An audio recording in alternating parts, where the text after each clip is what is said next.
കഴിഞ്ഞ ദിവസം ഏകദേശം 1:30 ആയപ്പോൾ ഞങ്ങൾ ഇവിടെ എത്തി. പക്ഷേ കാർ പാർക്ക് ചെയ്യാൻ പോലും അവിടെ സ്പേസ് ഉണ്ടായിരുന്നില്ല. മാത്രമല്ല അരമണിക്കൂറിലേറെ വെയിറ്റ് ചെയ്യാനും പറഞ്ഞിരുന്നു. നട്ടുച്ചയ്ക്ക് സഹിക്കാൻ പറ്റാത്ത വിശപ്പായതുകൊണ്ട് തന്നെ ഇത്രയും സമയം അവിടെ വെയിറ്റ് ചെയ്യാൻ ഞങ്ങൾ തയ്യാറായി. വേറെ ഓപ്ഷനാണ് ഞങ്ങൾ ചൂസ് ചെയ്തത്. പക്ഷേ 4 ദിവസം കഴിഞ്ഞപ്പോൾ വീണ്ടും അതേ സ്ഥലത്തേക്ക് ഞങ്ങൾ എത്തിയപ്പോൾ പാർക്ക് ചെയ്യാൻ സ്പേസ് കിട്ടി. അരമണിക്കൂറിന് പകരം 10 മിനിറ്റ് വെയിറ്റ് ചെയ്താൽ മതി എന്നാണ്. എന്നാൽ പിന്നെ ആയിക്കോട്ടെ എന്ന് വിചാരിച്ചു. അങ്ങനെ പ്ലേറ്റ് വന്നു. നല്ല ദാഹം ഉണ്ടായിരുന്നത് കൊണ്ട് തന്നെ ഫസ്റ്റ് തന്നെ ജ്യൂസ് കൊണ്ടുവരാൻ പറഞ്ഞു. പിന്നെ അച്ചാർ വന്നു, സാലഡ് വന്നു. ആ ടൈമിലും സ്പെഷ്യൽ ഐറ്റംസ് ഒക്കെ അവിടെ തീർന്നിരുന്നു. ആകെ ചിക്കൻ, മട്ടൻ, ബീഫ് ഈ 3 ബിരിയാണിയാണ് അവൈലബിൾ ആയിട്ടായിരുന്നത്.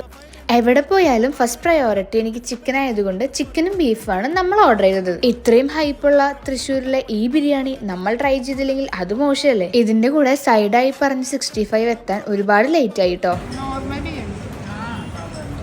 അപ്പൊ ഇതായിരുന്നു നമ്മുടെ അഭിപ്രായം. നിങ്ങളുടെ അഭിപ്രായം കമന്റ് ചെയ്യാൻ മറക്കണ്ട.